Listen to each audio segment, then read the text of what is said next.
Welcome back to Church Media HQ. My name's Luke Clayton, and I am your host. Today, we are having a conversation with Bo Snyder, who is no stranger to Church Media HQ. In fact, he has been on the show many times before, and so we are excited to have a conversation with Bo today. Bo is a videographer and producer. He really does all things video, from shooting to editing. He has helped us produce just about every short film that we have made here at Must Increase. And Bo is a huge help. He's the producer of this podcast, and can't say enough good things about him. So let's get right to our conversation with Bo Snyder.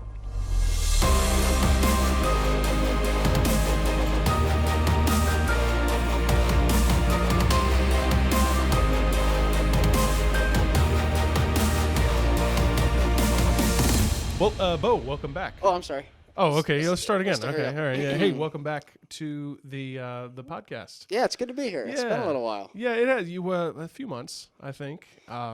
So actually, Bo, let's do this. Let's get people caught up to speed on you. Like, what's going on with you? Okay. So, you're doing a little bit more than just working at Must Increase and Church Media HQ now. You've kind of branched out to do more. So yeah, let's talk. I'll let you talk. Yeah, I mean, you put me on the spot a little bit here. I mean, obviously 2020 brought a lot of changes that nobody was prepared for. Mm-hmm. So we had to make some changes to us. And obviously, I think Luke has mentioned in an episode or two, I still produce the podcast. Mm-hmm. I still do things with you every single week. But I've tried to branch out, and I try to do a little bit of my own production work on the side. Everything from 2 other churches to... like the other day, I did a missionary video that somebody wanted to do, and just things like that. That's like, hey, if that's not Luke's thing, he'll bring it to me, and I just work on it on the side. And just some things that I always want to be in this space, so I'm trying to stay in it, but just adapt. And, I do weddings and things, and I do some outdoor stuff. I did a lot of traveling this last fall. I was hoping you would talk about that. Yeah, I did a lot of outdoor... Geek out on it for a minute. You have my permission. Okay, this is not my thing, but this is definitely Bo's No, this is not Luke's thing at all. If last September and October and a tad bit into November, I got to travel to Arizona and Colorado, and I recorded elk hunts with Steve Chappell, who's actually a relative of Paul Chappell of West Coast Baptist College out there in Lancaster. And it was, and like I said, that's my thing. There's nothing more I'd rather do than be in the outdoors and hunt elk. Watch people hunt elk and record all of it, and it was great. that's not your thing at all. Nope. But I geeked out on it, and I got to be away from home for a while, so it was nice. It was good. So. Yeah. Well, and that was I thought a pretty cool opportunity. I mean, being someone who, again, doesn't enjoy that, but I know how much you enjoy it, so I was kind of like enjoying it because you were enjoing it. Like, right. This is cool. Yeah, I almost didn't take it, but then you were like, you're crazy if you don't. So it was kind of like... Yeah. So I'm glad that all worked out and everything. So yeah, Bo is, and I don't know, by the time we release this, your website might be up. We're kind of in the process of helping you get a website up and going. So if it's up, we might throw it in the show notes or something so people can check it out. So no, we're gonna feature it. Yeah. I'm just gonna throw it up there.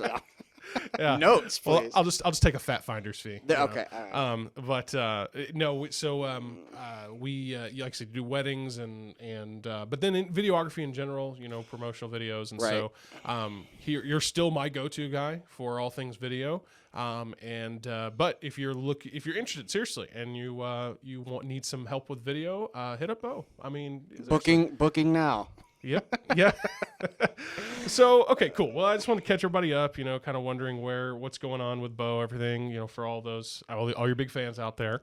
Well, today we are talking about something that you and I both, I think we both have paid attention to a lot more lately, and I think everybody has. Yep. But because we're, in the space, the media space, and that is church online. And this isn't the first time we've talked about it. No, and it's funny. I get a kick out of this because I was thinking about it on the way over here.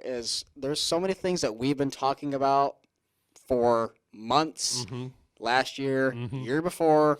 People didn't, I don't know about that. I'm not going to try that, And then enter 2020, and they're like, hey, I might want to go back and kind of see what you guys had to say about this. It's kind of like, yeah, we told you. And not to say you told you so, but it was just kind of like most people are realizing we got to make a change. Yeah. Not everybody. Some people are still holding on to stuff, but it's like, if you're ever going to change, adapt, it needs to be now. Yes, So. yeah, and honestly, on the flip side of that, I have seen so many churches they are being very receptive and open minded.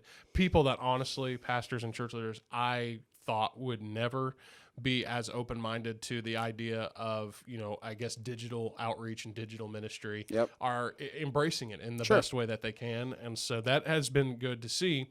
But I think for me, what it's highlighted is the not only the need to do some type of online church, but the need to do it right and to do it well. Yep. And but first, before we get into some of the technical aspects, I wanted to kind of talk about two viewpoints, if you will, from two church leaders that probably most people are familiar with.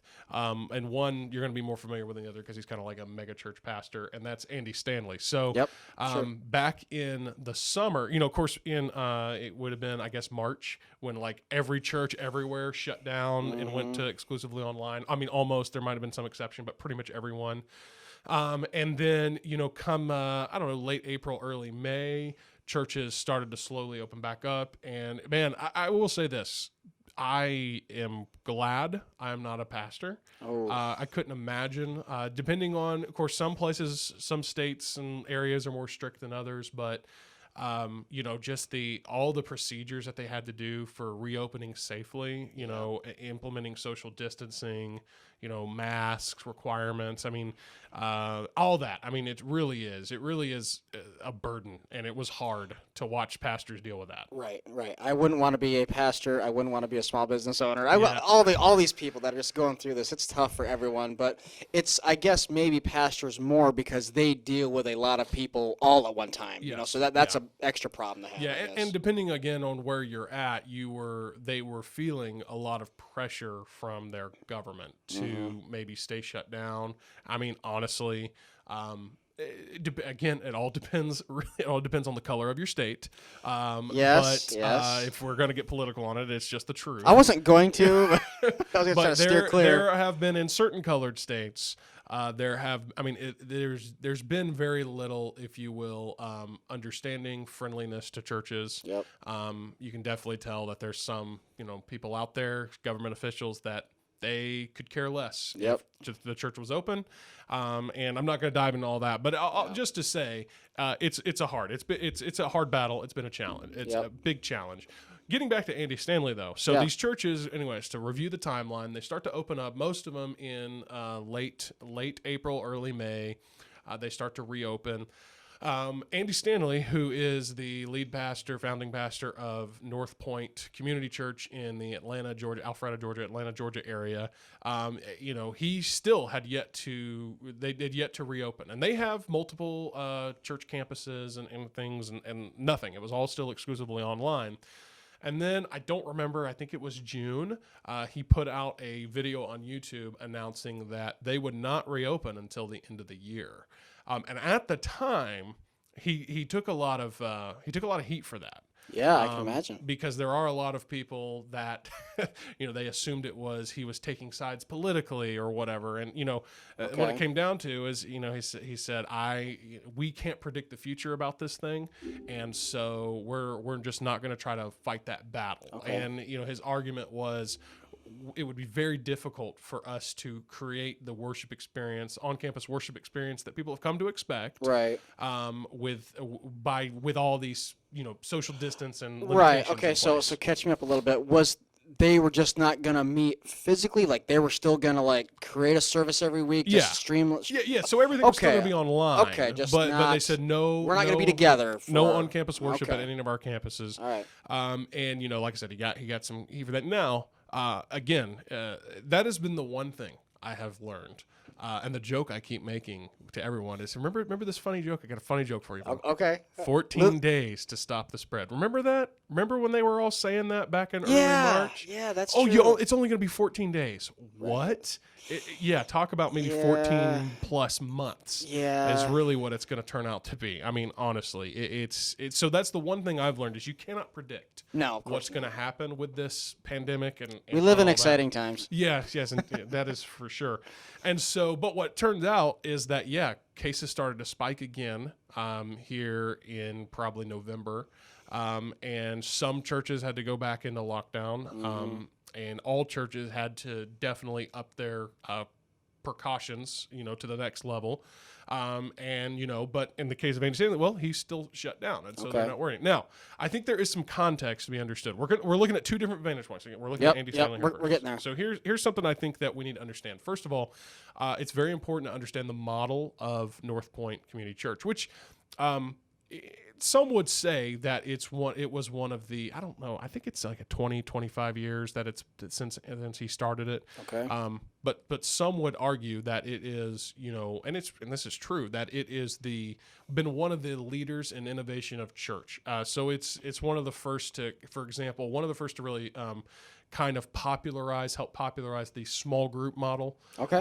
So again, and all this is based off of things I've read and whatnot, but they would be considered maybe a pioneer in some areas of church. Yeah. So, but from what article I read, and honestly, I should have kept it here so I could reference it. But basically, the church there has a very successful small group model, and they have a very good ratio of those who, because you got those who attend your weekend services. Yeah, of course. And you got those that they literally walk in on Sunday, they walk out. Yeah. That's all. That's the extent of their involvement. And that's many, if not the majority of the church members in America. Yeah. But they have a very good kind of conversion rate, if you will, of getting them to get plugged in to a small group of some kind. Okay. So what's going on here is, yes, they shut down their weekend worship. But depending on their communities and what I'm understanding, they are meeting together as small groups still. Oh. So they're gathering, but in smaller groups, which can sometimes be stronger, more effective. Sometimes it's a whole kind of other thing. And that's a whole other topic to dive into. Yeah. Is just this idea of growing bigger by growing smaller. Yeah. But they're continuing to produce a online weekend service. Okay. And what I think is pretty fascinating, I heard in an interview, I think it was on Carrie Newhoff's podcast recently, Andy Stanley said they have converted basically the entire front part of their sanctuary, their auditorium, into like a production set. Really? And he is just, because he said, from what we're doing now is week after week, we're essentially producing a television show. Sure. It's about 30 minutes. 45 minutes of content. Yeah. And so, so a lot of things, that was a really interesting interview there. So what I see here, and this is just my opinion, is someone saying, okay, we have to adapt. Yep. Again, this is unpredictable. Yeah. And we're adapting. And so anyways, I found it to be pretty interesting. Well, here's the thing. If you were to look back, let's say go back to March or whatever, and if whoever was able to say to pastors, hey, this is going to last for 1 month, 5 Sundays, whatever. It's okay, like guaranteed. Okay. Mm-hmm. Okay. Do you have to completely revamp the way you do something for 5 weeks? Okay. No, maybe you can wait it out. Mm-hmm. But still, to this point, 12 months, 8 months, 9 months, whatever it's been. Part we're in. We stopped counting. Yeah, we stopped counting. Yeah, we still don't know how long it's going to go. And of course, hey, I'm an optimist. I really am. I like to look at the bright side of things. And of course, we are all excited for 2020 to be over. Mm-hmm. And 2021 is almost here. It's the time of this recording. But some people think this magical thing is going to 2021. It's like, well, we're still going to deal with some of these things. So my point is, you can't say, hey, I'm going to keep holding out and keep holding out and keep holding out and not change when, what, dude, right there, just to the amount of money and effort it took to, hey, we're just going to change this. We don't know how long it's going to have to, we're going to use it, but we're going to do it because that is the best thing for right now. Which, that's cool. I like that. It's pretty cool. Yeah. Well, and like you said, I think there's a lot of people that are, when it comes to 2021, and probably by the time that you're listening to this, it is 2021. Yeah, it should be. Yeah. And you're thinking, I think a lot of people were thinking, as we got into mid 2020, they were like, oh man, just let the year be over. Yeah. And everybody just kind of thought that we're just going to have this, if you will, rebound in 2020, and everything's just going to immediately go back to normal, like January 1, it's going to all start. But honestly, I think we have to look at 2021 as a year to, if you will, rebuild. Yeah, sure. It's going to take some time. I do believe we're on a road to recovery, but I think it's a long road. In the area of society in general, but specifically churches. Of course, there's a vaccine out and all that good stuff, and I don't know what to think about it. I hope it works. I really do. But it's and of course the political landscape as far as the presidential administration has changed and whatever. And honestly, I am not going to give my opinion on any. I'm trying to keep my mouth shut over here. Yeah, Bo likes to get political. I like political stuff. So, but regardless, I either way, no matter what, the like I said, that road to recovery is going to be a somewhat long one, and I think it's going to take the duration of 2021 to feel like we are.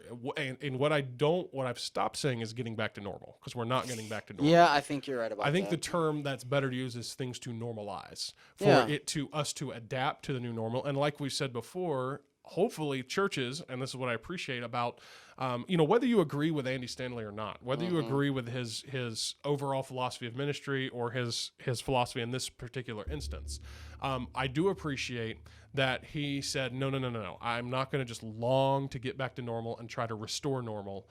He's acknowledging that there is a new normal, and he's adapting to it. Yeah. And he's actually having a part in creating the new normal. Wow. And it's so sad to see churches fall behind.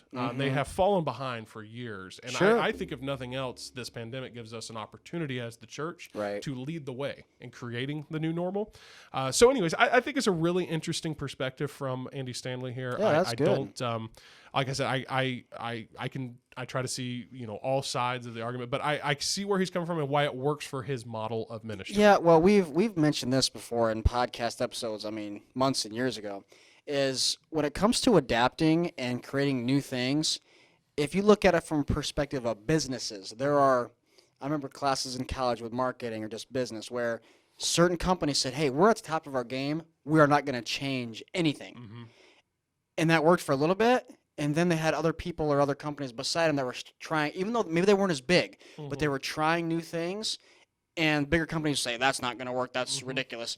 Then all of a sudden it did. And then the bigger companies crashed or fell apart because same thing with churches. It's like, okay, maybe something worked. We're going to go on a little rant here. Maybe something worked in the 70s, the 80s, what you can use every year, every decade, what works best now. Okay. But if you get to a point that says, nope, I'm good. I'm going to stay right here. That's one of the most dangerous places you can be. Because that might work for a little bit, but as we know, whether it comes to, holy cow, tech or media, things always change. Nothing is permanent. So it's like, okay, you can be at the top of your game for a little bit, but who knows how long it's going to be, and then you're just going to hit the edge or hit the wall and go, oh, I'm way behind now, and now you're almost irrelevant. Yeah, exactly. So take that for what it's worth. I like that I'm going to circle back to something you just said because, I can see there might be some haters out there who, watch our content like, oh, you're a bunch of young kids trying to tell me how to do ministry. Okay, so I like there, though, how you picked on, let's stop picking on the church. Sure. And let's pick on businesses for a minute because I like what you said there. So let's think about the biggest thing of it. If I say who's the biggest company in the world right now, who comes to mind? I would say Apple. Apple. Okay, yeah, I think you're right. I don't know the market caps and all that. Yeah, stuff. Google. But it's Apple, Google, Amazon, Facebook. Whatever. Were those the biggest companies even 10 years ago? No. Apple was on its way. Apple, yeah. They were up and coming. Right. Facebook was on the scene. Definitely not at the turn of the century. Yeah, I was going to say. Millennium or, definitely not then. Rewind to 20 years ago. Yeah. And yeah, they're there. Some of them are there. Sure. But they're nothing like they are today. No. And, the thing that I ask is, let's, again, picking on a specific industry. Okay, Amazon. Mm-hmm. Amazon has, especially after 2020, has completely essentially taken over retail. Oh, man. How many times do I just order stuff on Amazon? I'm not, it's probably weekly, if not more. Oh man. You think about who's the other, let's talk brick and mortar then. Okay. Biggest retailer, who's the one that comes to mind? Walmart. Okay. Now, I will say this, Walmart has upped their game, but they're playing catch up. They are. They did not adapt to this online. They did not embrace it in full, to the extent obviously Amazon did. Yeah. And they're still one of the biggest businesses in the world. Right. Isn't it funny how up until, February, March, you had a few stores that had like, hey, we'll bring your groceries out to you or we'll bring them to you. But now every single place has that. I mean, every single place, curbside or whatever you want to call it. I mean, it's not, that used to be like a kind of a cool feature. Now it's expected. Like, if you don't, like, whoa, why don't you have curbside assistance or whatever you want to call it? Or, Absolutely. Well, we're in the Nashville area, and the restrictions here aren't as bad. No, they're not. As of now. They're I not like our as state. bad as I like other Tennessee. places. Yeah, happy to live here. Oh, yeah, because you're from Michigan. Yeah, you're glad you're not let's there not right talk now. about that right now. So the dine-in experience is reopened. There's limited capacity and stuff. Sure. But what I'm noticing, one of the restaurants I like to go to here in town, they have dine-in. They're offering that again, but they're to go and curbside, which they massively expanded during the lockdown. Yeah. Is still just as strong as it was. Well, dude, now the parking lots, the whole front row is full of it's just curbside. You get little signs and things. Oh, 1, 2, 3, 4. Yeah, so it's just as much, if not more, than the. And I think, and honestly, I believe that's here to stay. I think so too, dude. It's funny because if you have, let's say you order some food or something, you can have it like, hey, you can hand it to me, or like, hey, just leave it on my door and leave. Whatever. Like. I think people love that. Like, that's here to stay. True story. I saw a shirt the other day that said, hey, it was kind of like, hey, this might be a shirt in the future. But it said, hey, remember social distancing? That was awesome. Yeah. I'm like, some of that is like, okay, I get it. For someone who has a lot of introverted tendencies. Right. Yeah, they're loving that. I have enjoyed, okay, yeah, go away.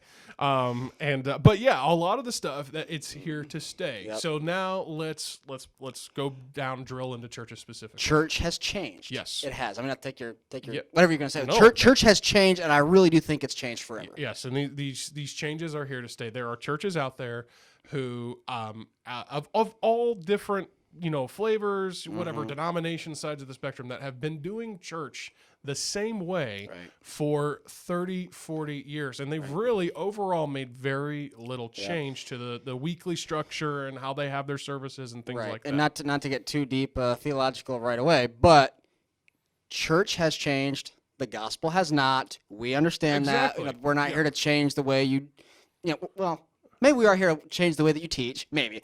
But it's just we're all about the methods have changed. The way people experience it has changed.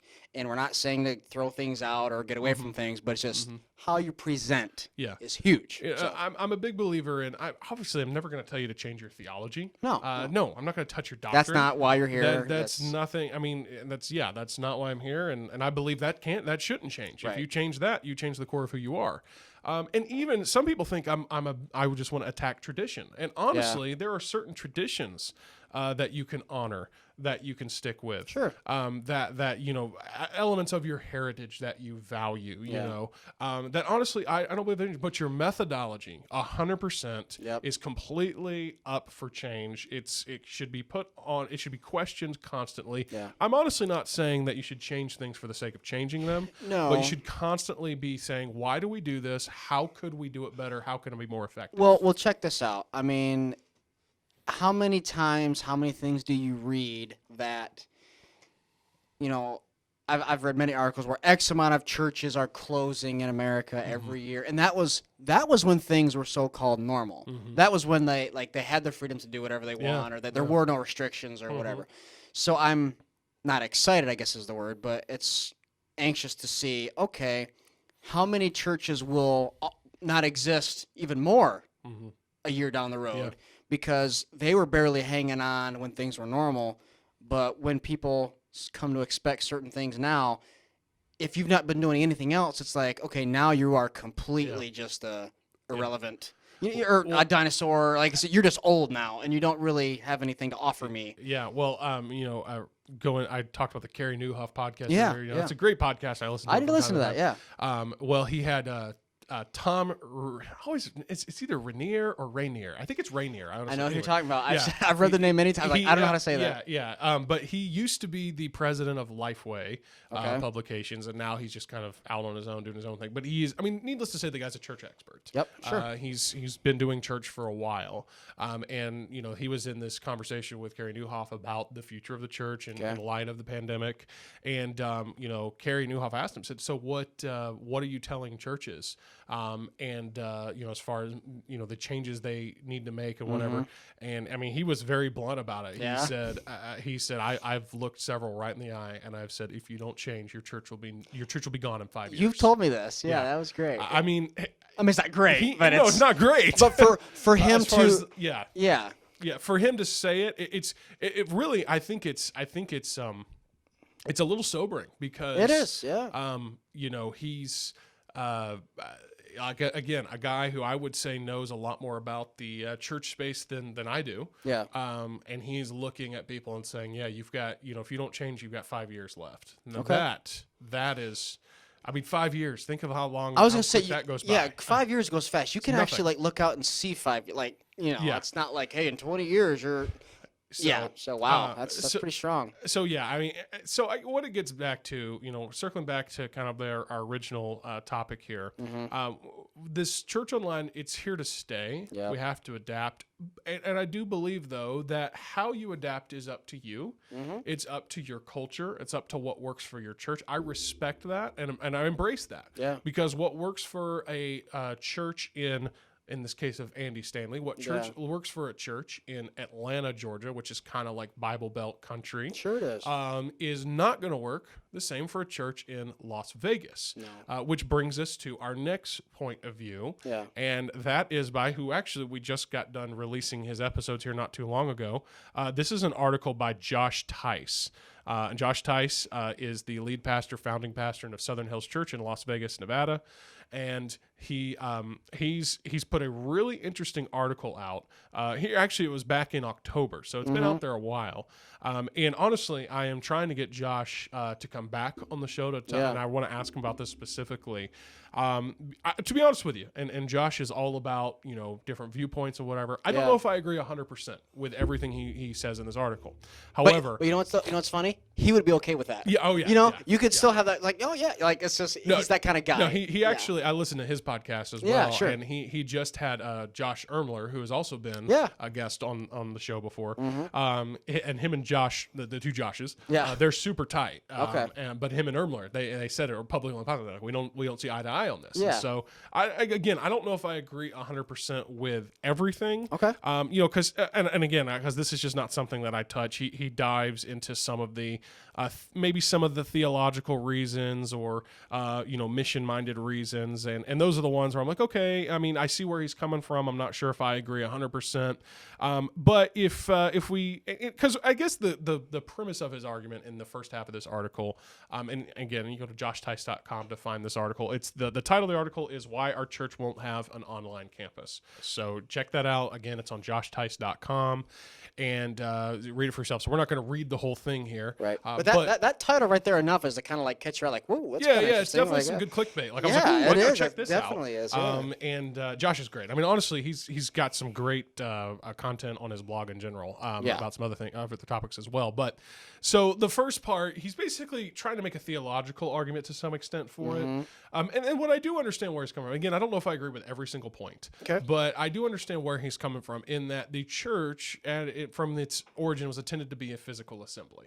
And I can see that argument. It's very difficult, and I think we all know this.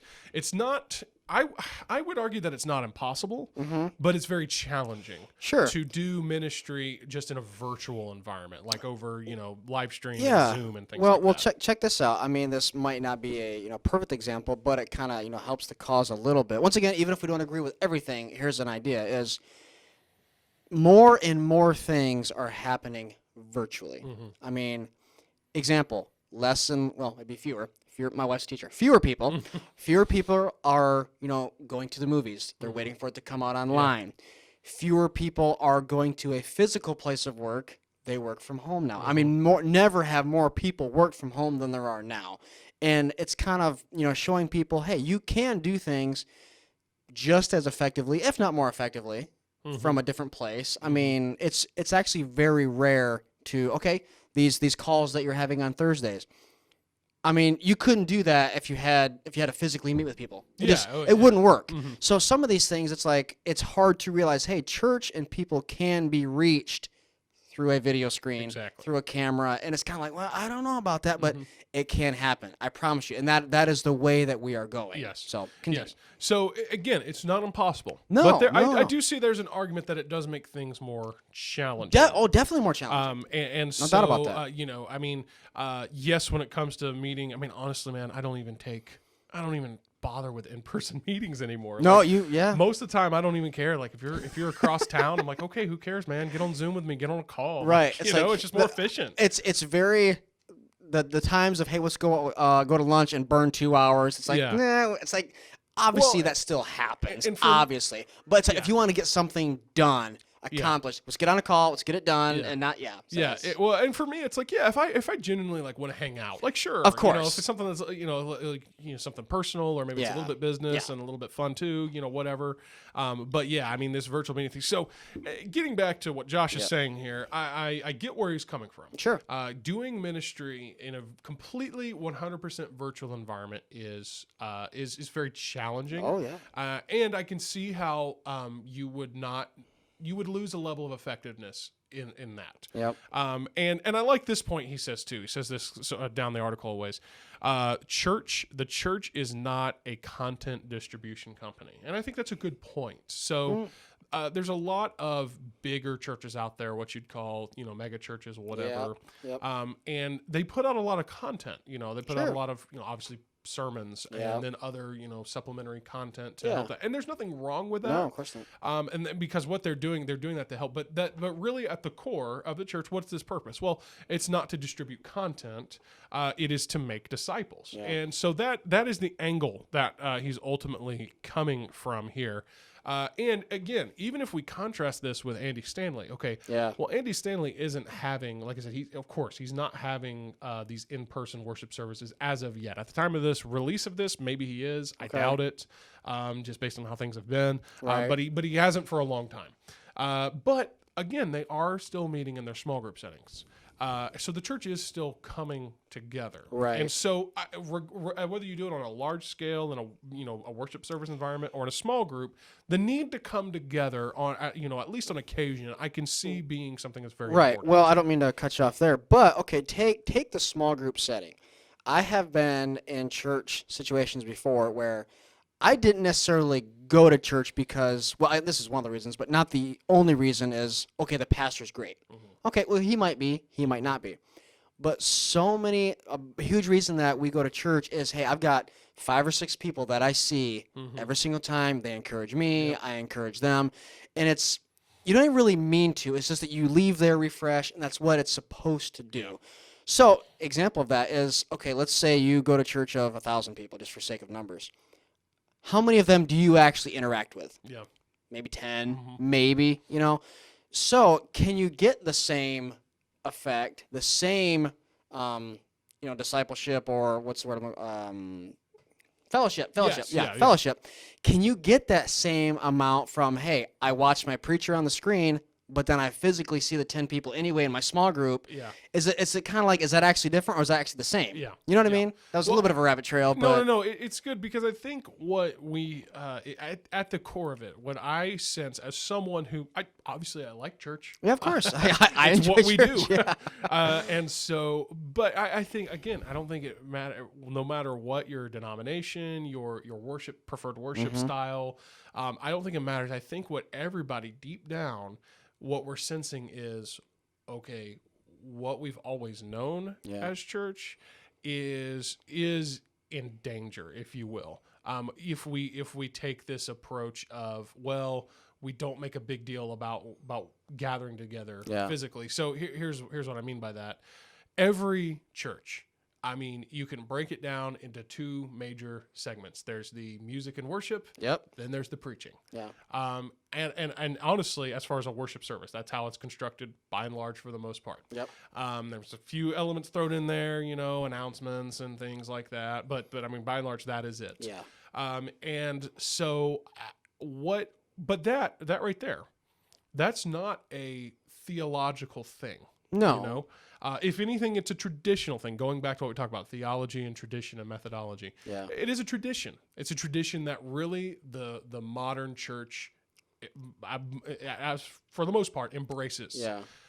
That is what's really, because it is. I mean, being in a church, again, it doesn't matter what the worship style is. I have been in churches where it's like, man, it is really cool just to be here. Yep. Enjoying the worship time, the music and everything. And it can be really powerful. Yeah. And you are together. And so there is that sense of it really is a cool, a great experience. Yeah. It's a meaningful experience Sure. in most times.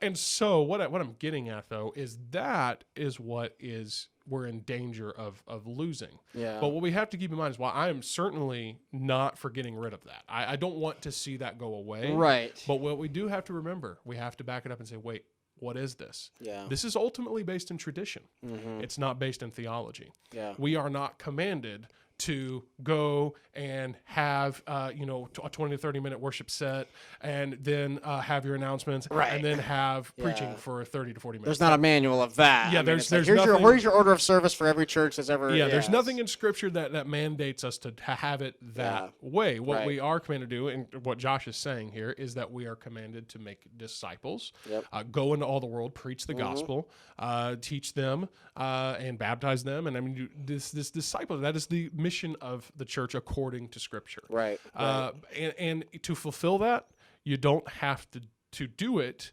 even in the most traditional sense of, like I said, the conventional worship service. Now, Yeah. again, making this disclaimer, I'm not sitting here saying we need to abandon that because, Yeah. again, I think that's very effective. Sure. It's proven to be very effective. What I am saying is that it is possible to even circumvent that particular methodology and still do the work of the church, Yeah. which is making disciples, which Sure. I do agree requires a little bit of assembly in the physical course. sense.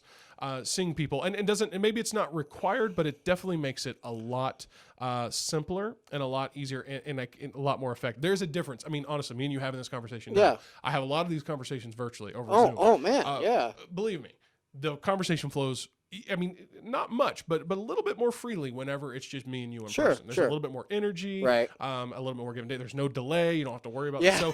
So I do understand that Yeah. if nothing else, doing discipleship in a one-to-one setting that's actually you're physically together Right. is much more effective and streamlined. Well, I have so many thoughts. I've got so many rabbit trails going on in my mind right now. Chase 'em. I'm trying to keep them, relevant. Okay, take what we just said at the beginning, saying, hey, are you going to hold out and not change, or adapt to where you are right now? Okay, take an example of, let's say you are a youth pastor, or someone that works with young college kids, or whatever. Okay, you could stick with where you are and say, hey, we really can't do very much right now. We can't really meet. We're not going to have any activities. All these things that are kind of the old normal, I guess. And kind of begin to lose touch with people. Or, I mean, if I was a pastor, I would do a lot of things. But if I was a pastor or in a place of leadership in a church right now, I would take everyone that, hey, if you have a Sunday or a life stage class or whatever you have, I want you to come up with a new virtual way that you connect with your group. Okay. Example, hey, if you're not going to meet for the next 6 weeks or whatever, okay, you are going to just record a short video to send to all your kids, or you kind of get what I'm saying. It's kind of absolutely. It's you get to a place to where, what do they say? It's something. What breeds innovation? What do they say? I really don't know the No. It's It's when it's Oh, the gist of it is when you are forced to come up with yep, stuff, okay, yep. you will think of genius things. So it's kind of like, okay, am I just going to sit here and lose engagement, lose people, or am I going to say, hey, I have to get creative. Yeah. If I cannot hang out with you physically, I'm going to hang out with you in some way. Yeah. I don't know how. Yeah. Whether it's, okay, example is, am I going to go see one person physically today, or make 20 phone calls from my desk that actually touch 20 people? Exactly. You know what I'm saying? Yeah. So that was a little bit of a trail. No, that's good. It's, let's just say, example, if you're on one side, I'm on the other, you see both sides. You do. And it's like, okay, how can you bring them together to get the most out of it for as long as we can? Yeah. And I think since we are chasing a little bit of a rabbit, going down a hole here, that's okay. What I've seen, and this is the what I've seen as far as the churches that really I don't know if thrive is the right word, but they did more than survive. They did Okay. more than survive the pandemic. Okay. What they had, the ones that they had in common is that, yes, they had some type of, online worship experience, with the preaching, and like you would, they did their best to replicate that in a digital environment. Yep. But the ones that I found successful also, because that's one way. That's one-way communication. That is, the pastor and the church and the worship team, producing content, putting it out there for you to watch. There's ways with different, like a church online platform and Facebook Live to comment and whatever. But ultimately, there's no. It's really ultimately just one-way communication. Sure. And what I noticed is the churches that did well was the ones that did try to create for a way to not do just the one way, but to have the two-way communication, where the church person, if you will, was actually able to provide feedback. And actually, I would encourage you to go back and listen to the episode with Josh Ermler about what he calls phygital church. I still remember that term. That was great. Yeah, that was awesome. And what and honestly, I at this time, I'm not completely sure how they're doing it now, but basically, just to give the quick cliff notes on that, basically they were having physical gatherings, but they were still prioritizing the online experience, and they were doing it completely live as it was also basically all done through Zoom. And so if you wanted to participate in church online, you didn't just go click a link and watch. You click the Zoom link, you join the meeting. And he actually would give you the opportunity to, like for example, he would call on somebody watching from home to read the scripture passage for the sermon. I mean, very interactive. Yeah, that would work perfect for a small group. Obviously, I don't know how many people you can get on a Zoom call. Actually, I don't know how that works. I think it's several hundred. Honestly, it's funny, depending on how much you're willing to pay Zoom. Right. It's kind of funny. There's going back in the beginning of this year, it's like I had never been on a Zoom call before in my life, and now it's like Zoom call. It's just like a common thing. Yeah, Zoom is the thing. Yeah, for sure. Yeah. So wish I would have bought some stock. They did well. Whoever came up with Zoom, that's he's a billionaire now. Is he really? Oh yeah, he became a billionaire in the pandemic. I forget his name, but he did well. But anyways, getting back to what like I said, the churches that seemed to do well in the digital environment were the ones that said, we're going to create a space for conversation, for two-way communication, and the churches that maybe just kind of survived and squeaked by were the ones that focused more on just let's just make sure we get our church online content, which is good. I'm glad they were doing at least that. Right. But there was really no room for that communication. I mean, I guess we just gave one example of the Zoom. I mean, have you come across anything that people are doing that are creating that two-way? I mean, because that's some creative stuff. Yeah, and it's something. Okay, how do we control it? How do we? Yeah, that's a tough scenario. I mean, and we're going to talk the technical aspects of some of the church online here in a bit. But I guess one of the big concerns there is maybe bandwidth, because I mean, whenever you're doing a big Zoom call or whatever, where everybody can interact, and to talk about Josh Ermler, I mean, he'll tell you, he's like, it's not like they have thousands of people. I'm sure. I think they might have a couple hundred that are involved, which is still a lot, pretty neat. And he said, hey, look, you have to be willing to face the technical difficulties. They're gonna happen. But if the Zoom thing approach isn't, and I'm not saying that has to be the driving force of your, he's what Josh did particularly is he made his main worship service a interactive experience. But I think if you say, well, I'm not into that, I don't know if I, because that can seem really overwhelming to get everybody in my church on a Zoom call. I can get how that would feel overwhelming. But I guess I'm talking about more in that, even if it's nothing else of, hey, I've organized a small group system where, like, there was another, I can't remember who it was, another pastor who basically, he kind of did like what we've started doing, but with his church. It was like, hey, every, Tuesday afternoon or something from this time to this time, I'm basically available on Zoom, and you're welcome to log in at any time, and we can talk, ask a question, I'll pray for you, whatever. That's pretty cool.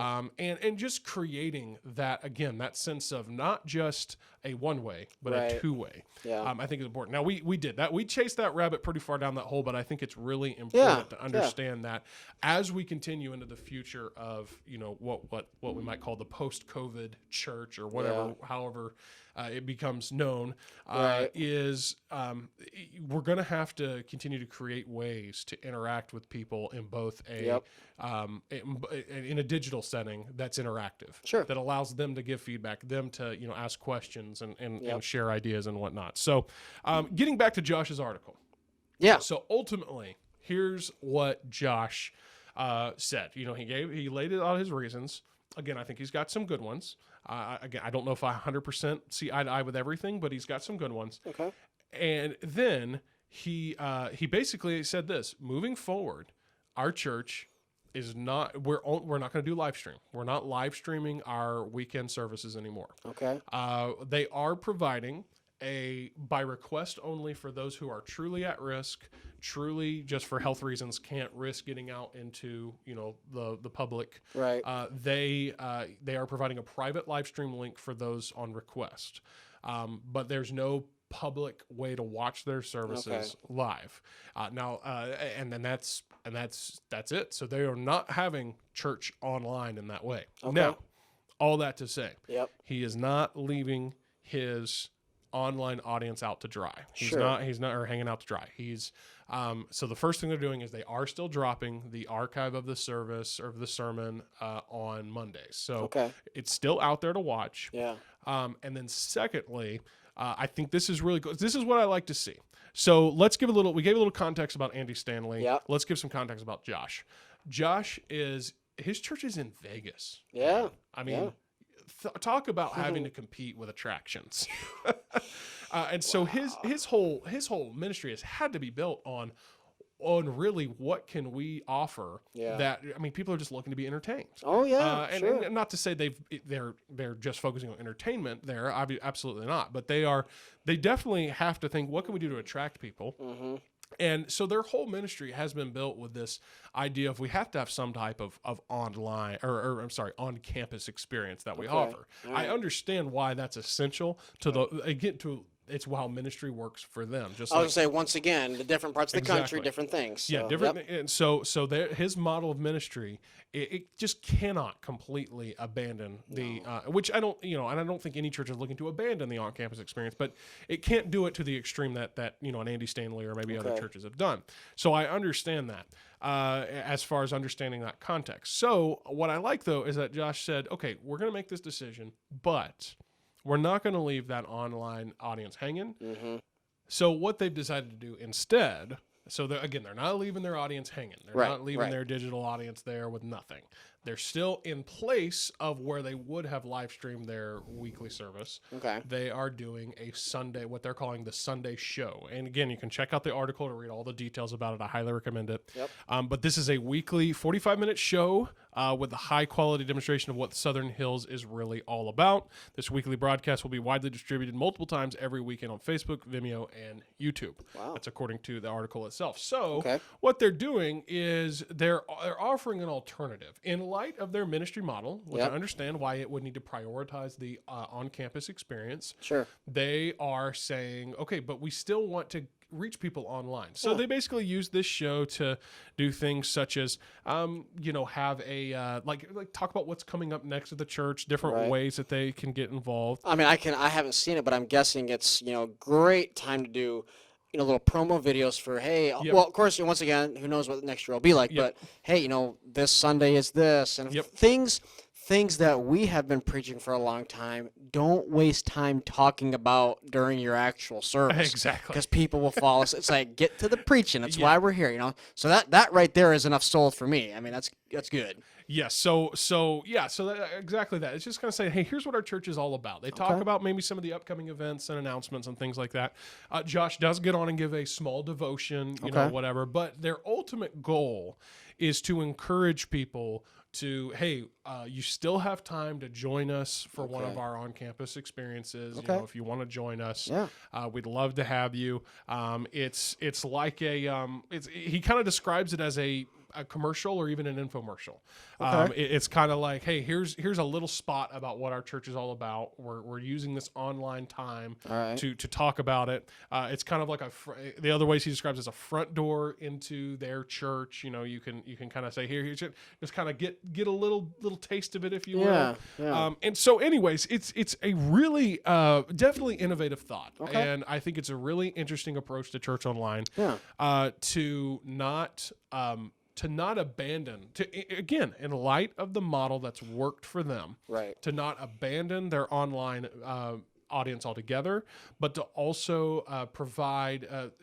Do it in a way to where it does prioritize on campus while allowing online to be something that that is there, but is pushing them on campus. And what I appreciate about this is, like I said, I may not agree with all the reasoning behind it, and you know, which again is why I want to hopefully get Josh back on here to talk through that, maybe pick his brain on some of this stuff. But this is something that I think is really just very creative, very out of the box, and a way to really kind of do both things. Now, and here's the thing too, they're going out of their way to do something extra to still reach people. Online. And I know, Josh, they don't like to do things, you know, poorly, so they're doing it well, and they're you know, they're producing it well. And I actually need to go on and I kind of want to watch one right now. I mean, I'm thinking, you know, you're a creative mind. I'm thinking from a producer standpoint. Okay, what would I put in there? How would I create it? Would I have like, hey, here's someone who's new to our church. Here's a what do you call that? Kind of like a testimonial. Of, you know, things like, hey, if people that would never have a chance to tell their story. Exactly. You know, like that's. I can see that really being popular. I really do. That's really cool. So they started doing this in November. I don't really know what time. You know, I think they're on Pacific time out there. But anyway, so I want to check it out sometime. But just another, if you will, angle of ways of a way to go about reaching people online. Well, I want to pick your brain for a second. I mean, you work with, I mean, so many pastors, so many church leaders, people that are in our space. With something like this, because our motto around here is like, hey, try something new. Exactly. You might fail, but it's like you at least tried it. The irreverent way we say it is to just do stuff. That's what we around the office we just came. Hey, just do something. Just do stuff. Just try it. Don't overthink it. Just do it. Yeah. Anyway. So in your opinion, and maybe it's a tough question, do you think, you know, with pastors, they don't try new things because they simply don't want to put the work in, or they just think it's going to fail? Because so many people, you've kind of got, we all know different people. Some people try things because they love a challenge. Like, I'm just going to try this. I might blow it up, or I might blow it out of the water. I mean, in a good way. So with something like this, not just saying, you know, talking about Josh Tice specifically, but with pastors, do you think they just have a lack of, I just don't want to fail at this, I don't have the resources for this, or they just really truly think their way's the best and they're just good? It's kind of, I don't even know how to ask that question, but it's kind of I mean, maybe it's just as simple as pastors, they in themselves have different personalities. I'm going to go after this. Nobody's done it. I'm going to try it, see how it works. And other people go, I kind of get frozen in my zone, and this is not my thing. And, you know, I don't know. It's kind of a... I think... what I want to say, I think there's a couple different reasons, but I'm the one I want to, I guess, start with is, I think I see it the same way as I see the difference between someone who's maybe an entrepreneur and someone who's just a, you know, whatever the term would be for, you know, hey, I just clock in, clock out. You're a 9-to-5er. 9-to-5er. That's the mentality. You're an entrepreneur or you're a 9-to-5er. Yeah. You like to stick with what you know, and other people, everything is new all the time. Yeah. So my mindset is I'm an entrepreneur. You are. I've started my own business. Sure. That's what I do, and I wouldn't have it any other way. And so for me, it's really hard to think like a 9-to-5er. It's really hard for me to think, why are you content to, you know, and anyways, there's people out there listening, and I'm not hating on you. I'm just being very vulnerable. This is just something I'm like, I just don't understand. But on the flip side, there are people that are just more, like I said, call them the 9-to-5 or whatever, that go, I don't understand how you could risk that. Well, it's different personalities. I mean, there's safety in being a 9-to-5er mentality, or there's there's more risk in being you know. Yeah, so for 4.5 years, I haven't really known what my income's going to be any given month or week even. Sure. And it's just something that, you know, you kind of just, to me, I like kind of enjoy the risk and whatever, but I can understand why other people are like, no, that's not for me. Yeah. So I say that because I think a lot of that exists in the mindset of church leaders and pastors. There's some risk. There's some risk involved in trying new things. Yeah, of course. You know, we say it every episode, try new things. Yep. You know, but we understand it's easier said than done. Yeah. And so I think a lot of pastors are saying they don't want to try new things, not because they don't perceive the potential benefit of it. Yeah. but because they are just very, very comfortable with the familiar. Sure. And I heard a great quote. I mean, it's nearly impossible to grow in your comfort zone. Yeah. I think that comes from Craig Groeschel or someone. I think it's nothing grows. Your comfort zone is a comfortable place, but nothing grows there. Yeah, something like to that extent. I know exactly what you're talking about. And I find that to be very true. Yeah. You can't really grow and improve if you just remain with what's familiar. Yeah. And I think a lot of that is what and you can't.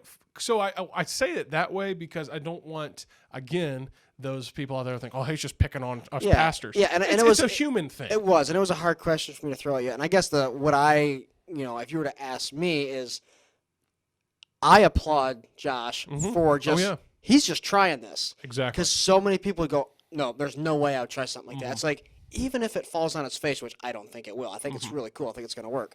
But it's like, dude, he just took the risk, and he's going to give it a whirl, and it might be great. So I applaud that more than someone who says, I'm just going to stick with what I know and be safe. Exactly. So, yeah. No, I mean, I will say this. What he's doing here in terms of, I've seen the type of stuff they put out. They don't do stuff, they don't do stuff half-heartedly. Yeah. So I'm sure there's a level of production quality that that he's putting out, and that I understand would be maybe difficult to replicate. So I'll say this. You say that's a really good idea, but if your church isn't equipped for it, well, it may not be for you. Yep, I was just gonna say, because I'm once again putting on my producer and kind of technical hats here. This, and obviously want your thought on this too. If you are a church who likes that idea but you're not equipped for it, well, I guess I'm gonna go this way. Let's say you love live stream and you do it well. Actually, you know what? I'm gonna get my thoughts together here. You do live stream. You don't do it well. It's kind of like, not so great. It's like, okay, well, thanks for trying, but, in your opinion, is there some benefits to actually taking this approach? Because there goes a lot of work goes into, having, the network and the whatever program you use and the cameras and everything. You might be able to produce something better if you say, hey, I'm just going to record it, take a day to edit it, put it together, and then it goes up the next day.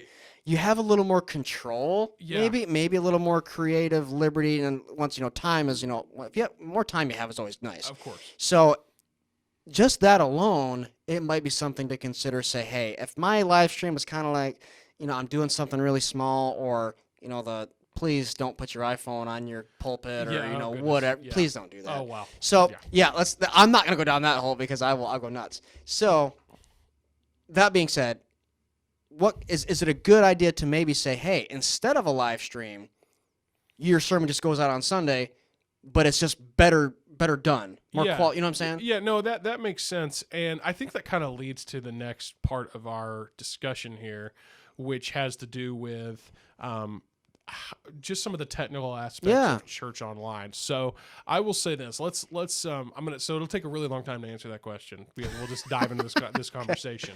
I think there's different levels, or different aspects of priority that go into producing video in general. Okay. Definitely. So let's back it out here, and again, we're not picking on churches. Nope. We're talking about video production. Yeah. So these different aspects. For example, let's talk about our podcast, or our ChurchMediaHQ show. Well, now for the past, I guess it's been over a year now, it's been on video. We've put it out on YouTube and Facebook and whatnot. Yep. But we started with audio only, and we did audio only for about a year, I think, before we ever, maybe just short of a year, that's before about right. we ever went to the video. Yeah. Because the audio is more important. It is. And we have we have the gear and everything to make sure it sounds good. But we've even said before, when it comes to our video versions of the podcast, now we have a good camera. Most episodes are recorded on a good camera, but some of the episodes that are virtual, that are recorded by way of Zoom or whatever, you look at the video quality and it may not be as great, but the audio is still good. Right, the audio is and the thing is I forget. I've seen some interesting statistics, and they change over the years or whatever, but people are basically care more about, when it comes down to it, they care more about audio. They really do. Than they do about the video. And so not that your video can be just, nasty. Right. But so I would start there. Okay. I would prioritize. If somebody said, they come to me, they said, I got nothing. I got no way. I don't know how to do church online. I don't know how to get my sermons out there or whatever. I would say, let's just start with audio. Yep. Let's invest. I think we've talked about the Rode Lav before into something like that basically it records directly into your phone. Yep. It's about $70, $80. Yeah, $80, something like that. And invest into something like that. Put it on your, on your shirt or whatever when you go to preach. Press record on your phone. What you're gonna do is you're gonna capture a high quality audio content of your. Now this is at an absolute base level. Maybe this is the bottom of. Yeah, you say, well, maybe I already have a sound system and I have, I'm obviously wearing a mic and whatever. Okay, well, figure out how to record that audio that's going into your sound system. But I would say at the base level, start with your audio and take it and put it up on a podcast. Yep. If you want to set up a podcast really easily, Anchor.fm. That is the easiest way. I've talked about it many times before. Anchor's great. Anchor's good. It's free, completely free, and very easy. It distributes your podcast to just about every platform out there, Apple, Spotify, Google, all the places. And if nothing else, you can start right there. You record your audio. And honestly, that whole process, after you've recorded it and preached your sermon, that whole process, it's very easy to take your audio, get it uploaded, get it published. So I would start there. Start with the audio and focus on that. Okay. And I would argue this, and honestly, there's probably different even people in the creative space here that would push back on this, but I really do believe I would rather you have really good audio than to have anything that has bad video. Yeah. So don't like you said. So I have good audio, so I'm gonna record, like you said, with my phone. Facebook. I'm gonna set it up on the pulpit. I've seen that so many times. Well, there's this funny thing about audio. There's people that I listen to, whether it's a podcast, motivational speakers, certain people. I love to listen to them. Yep. First of all, the audio production quality is great. Yep. And then just the way they talk and the way that they, and then sometimes the same thing can happen with like a music video, okay? Like if you love a song, I love this song so much. And then you actually see a video of that person talking, and it gives you a whole different perspective, like, oh, that's what they look like, and that's what that song is. It's like, oh, that kind of ruined it for me. So it's better to, and I agree 100%, as much as I love video. I love creative video stuff, but your audio is more important because it's kind of like a book. When people read a book, they fill in the visual stuff, and it's kind of like whatever they want it to be, So if you don't have a great set or a great, background of, of your church, auditorium, whatever, church space, whatever it is, that's actually okay. It doesn't have to be because people, they're really going to learn from what you're talking about. And that's where the audio comes from. So I get what you're saying 100%. Audio needs to be first. Yep. Don't build yourself a nice set, nice background if you haven't figured this out yet. Because you're doing it backwards if you do. Exactly. So get your audio, get to where it sounds good. And I'll say this, even if you get to the point where you say, hey, I've got good video, whatever, still, you're missing a huge audience if you're not putting your sermon into audio-only format and putting it out there on podcast. Luke, how many hours of podcast or just content audio do you consume in a week? Oh, dude, you're constant. It basically rolls at least all morning. Whenever I'm probably a little bit on the extreme side of podcast, but probably 20 hours at least. Right. Okay. And you would never sit down and watch 20 hours of video. No, it's impossible. That's what I'm saying. So it's like, yes, video is obviously we're visual people. We like to watch things and see things, But it's when it comes to preaching and teaching, audio is way more important. Yes, it is. So once again, we're kind of beating this point with a dead horse, but we need to. So. Yes. Well, and audio is because of the advancement in technology in this area. See, here's the thing. Let's get a little bit nerdy about it, techie about it. When it comes to producing a video file, and you know this because, like, for example, let's talk about this current episode that we're shooting. So I gotta put this together later. So Bo has to take the video and the audio. He has to sync them up, and then the file that that's gonna be this final episode is gonna be huge, Right. for comparatively. I mean, Yeah, it's gonna yes. be a big. It's probably gonna be for the full length version of this conversation. We're probably looking at I don't know, 1 to 2 gigs. Oh, I was gonna say 2. Yeah, 2, probably 2 3, gigs. Which So we say, people in our space say gigs all the time. We actually don't realize a gig is a good amount of information. It Yes. really is. Oh, yeah. I mean, Yeah. so when we say, "Oh, I got a hard drive, it's got 1,000 gigs," or Yeah. what's that say? That's it. That's actually really small. yeah, it's a terabyte. Yeah, there you go. So yeah, it's like no, but video is just holy cow. It It's a- takes up so much It's space. a big file. It's a lot to work with. Yes, Now, very clunky. Very, now, when you yep. take the audio though, and you export just the audio out, Oh, that dude. file is when tiny. when I in have to comparison. just work with audio, just doing things in Anchor or uploading audio files, like zoop, done Yes. over. It's like, oh, it's so nice. So because of that reason alone, Yeah. because audio is so much more quickly distributed, let's put it There you that go. way. Perfect. It's quicker to upload, quicker to download. Yep. And now we live, when podcasts first came out, podcasts came out, Apple actually kind of invented them. Yeah.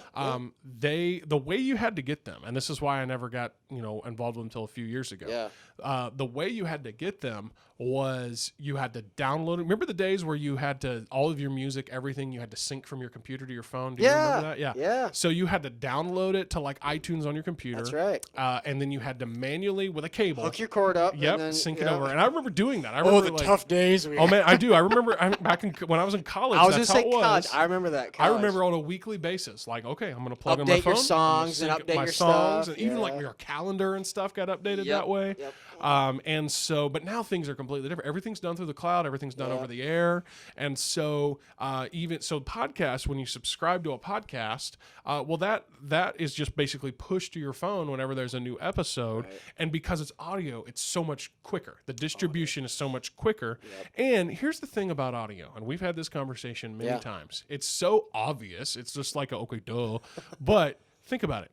Your ears are always active. Always. I mean, unless, I guess, Wow, that's. I mean, really, if Yeah. you're, I mean, even if you're sleeping, but Yeah. especially during your waking hours, your ears are always active. So Yeah, you're always that's- hearing something, Yeah. whether you realize it or not. Many times you subconsciously drown out background noise and whatever. Right. And that for me is what made me really embrace podcasts and audiobooks and things, because I thought to myself, I sit here any given day working on my computer, doing whatever. That's true. So since my ears are always active, I might as well be having something into 'em. having something there, learning something, listening to a conversation, like, Yeah. hearing a book, hearing maybe music sometimes. Sure. And so, getting all that, circling back to Yeah. this, when it comes to there are so many churches that they still they think that video is most important.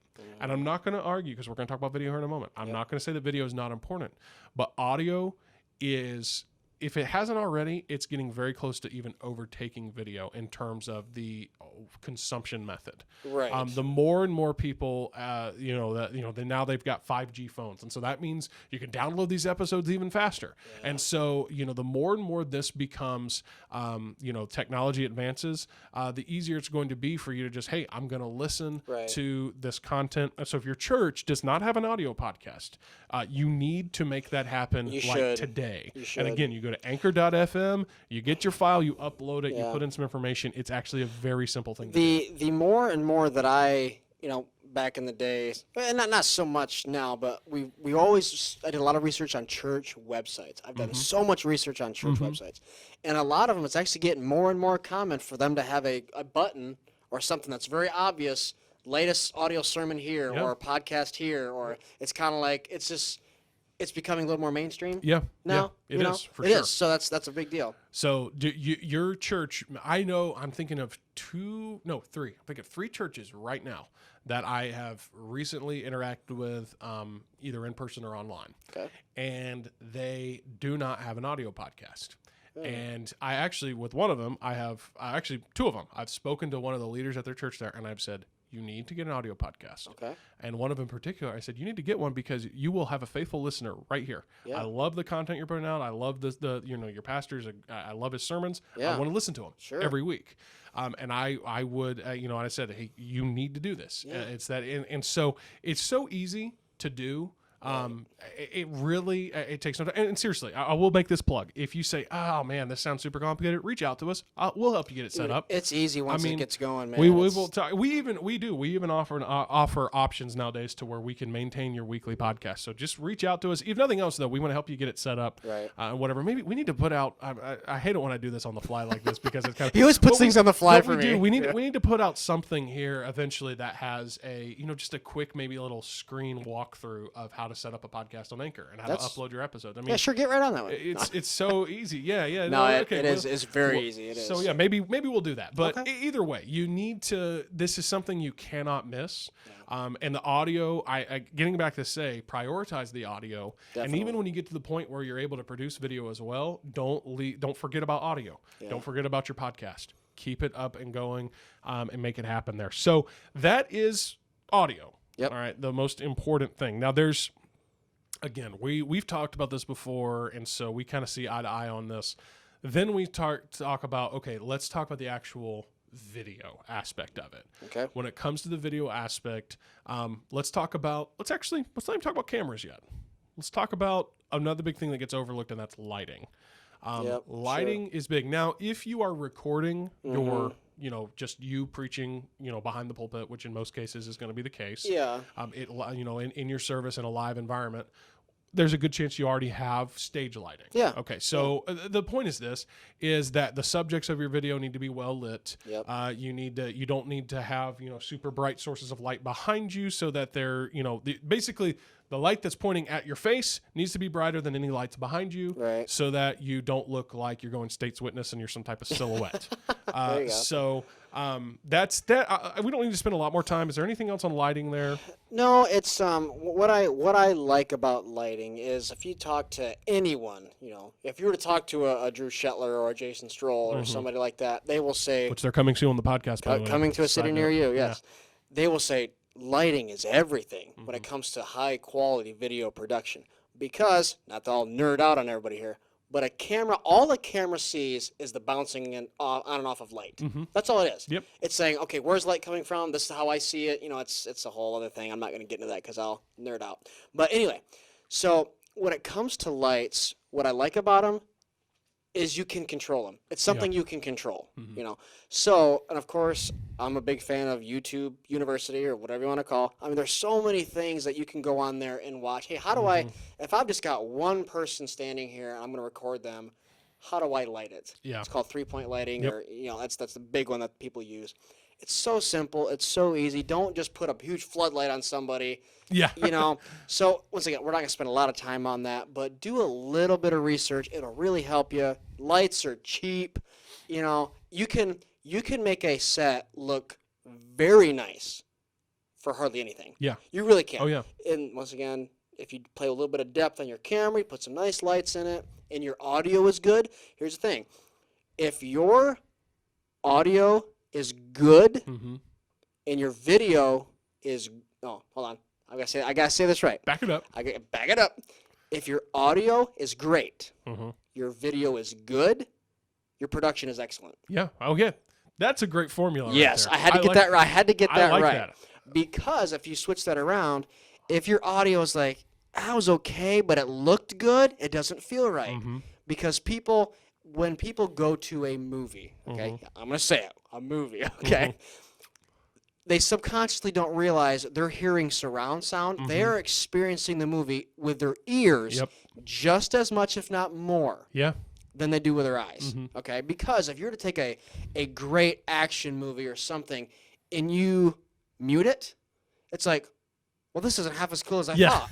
It's like, I don't hear the explosions. I don't hear the distance. I don't hear all these things that are going on, So, once again, if your audio is great, your video's good, your production is excellent. Okay, so just make sure you stay in that format and you'll be fine. Exactly. Yeah, and one of the great things that if you've ever... Yeah, that's a great formula. Yeah. I'm stealing that. That's mine now. You can use that, yeah.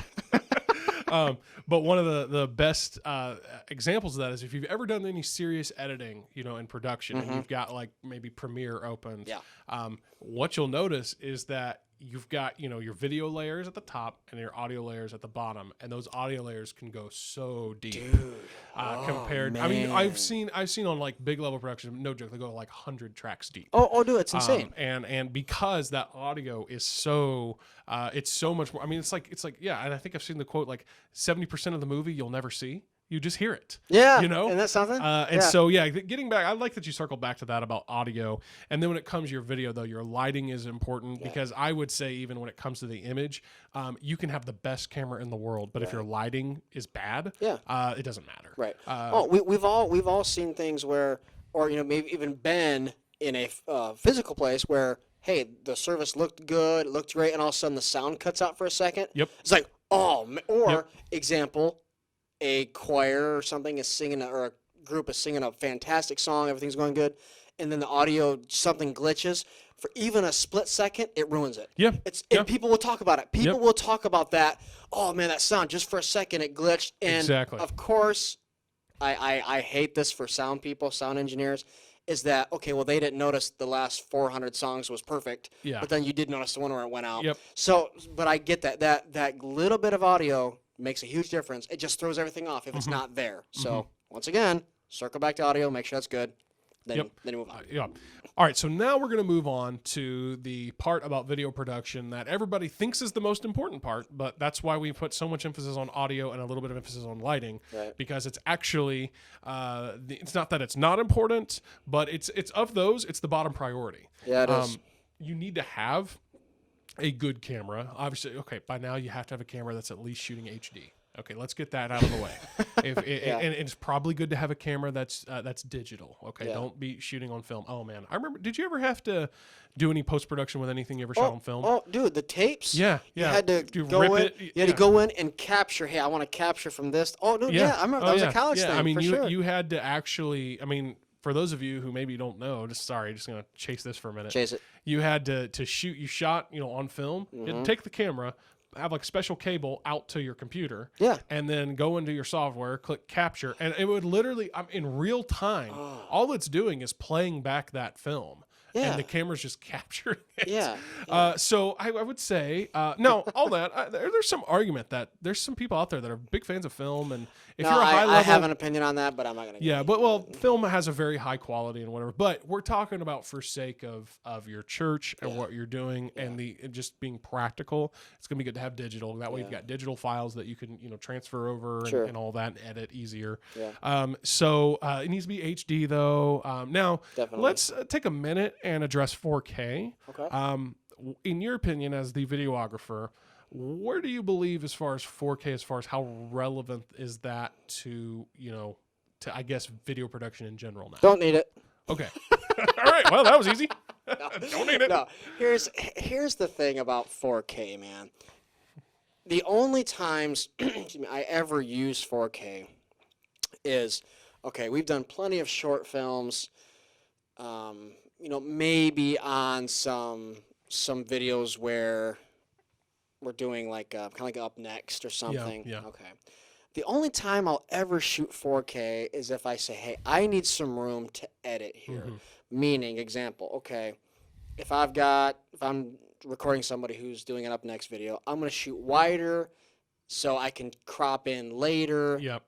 Because here's the thing. What most people don't get and they don't understand is I've seen guys who they just don't know what they're talking about. Oh, I shoot everything in 4K and I export in 4K. No, you don't. Yeah. Because most people will never watch it on a 4K. Like most phones now, like, okay, I'm the little disclaimer, you can set up to where you can watch something 4K. I understand that. But if you were to just click on YouTube right now, you're not watching that in 4K. If I'm not you're just not. So we made the big mistake of shooting a short film. Yeah, we shot the entire thing in 4K. We did that for 2 or 3 projects. Yeah, I think we did. Yeah. I was only going to say. It's not like we didn't learn from the first time. No, okay, and you were just talking about, like, a couple minutes ago, like, how big a gig is. We had hundreds of gigs. It was the worst post-production process I've ever worked on, because I was like, why did we do this? And once again, not to say anything less for the kids. It was a kids' film, one of them. It's like, I didn't need to do this. Why did I make that decision as a DP? Yeah. So Anyway, for what we're talking about right now, when it comes to, church, I don't really ever see a reason you would need to shoot 4K to start. Yeah. Once you know what 4K can do, okay, you can get into that. I mean, guys that I work with, we can talk about it and go, hey, this allows you to do this. But what we're talking about right now, it's not relevant. It's kind of like, okay, I like cars. I'm not a mechanic or anything, but 4K is kind of like, oh, this car has so-and-so manifold. And was like, okay, nobody cares. Is the car loud and fast? Yes. Okay, that's all I need to know. Yeah. So 4K is kind of like just the jargon of the people that work. Oh, I shoot 4K and now I'm shooting 5. It's like, okay, that's not really relevant to people that are consuming your content. Yeah. That's just for you in editing, really, is all that's worth. So. Well, yeah, and you have to think about, you just said it, you have to think about how it will be consumed. Exactly.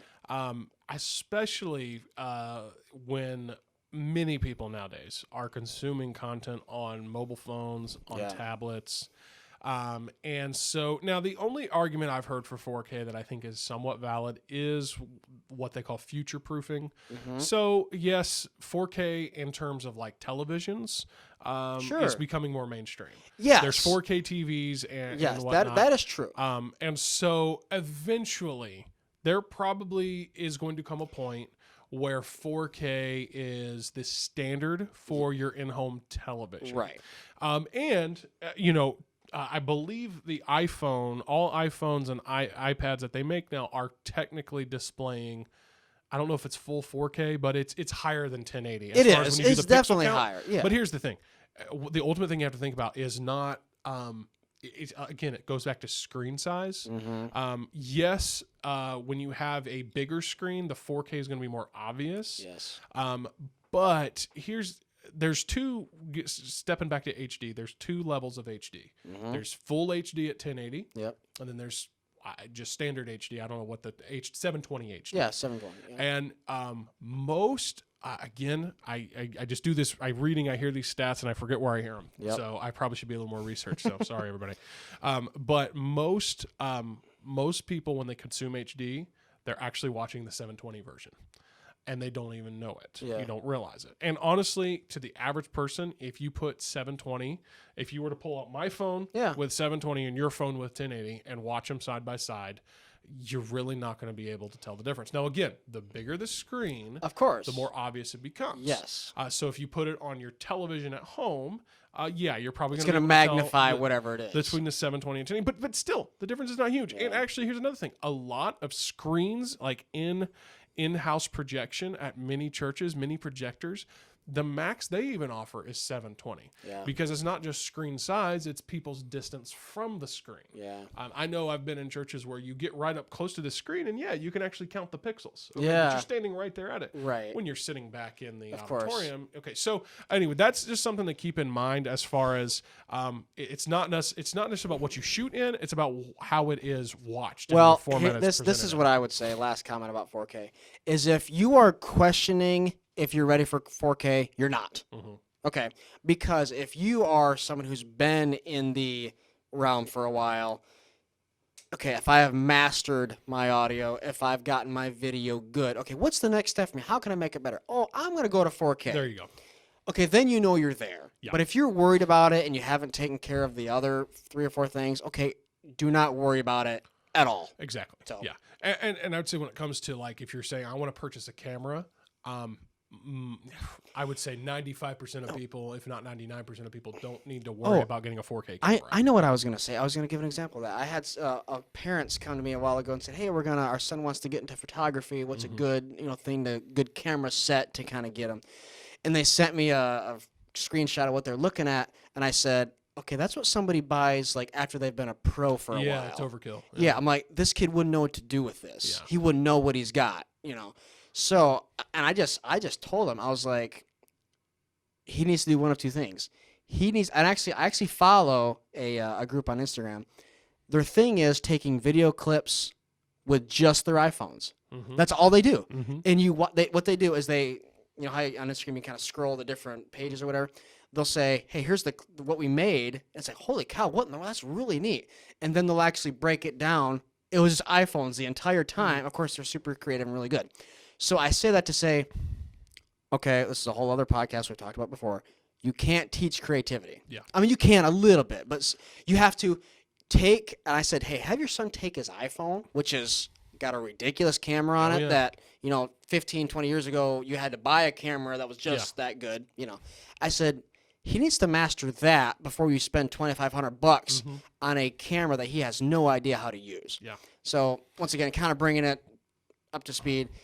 Once again, do not dive into something you do not understand. Exactly. Because that is not going to help you. Yeah. It does you no good. Master the tools you have, and we've talked about that many times.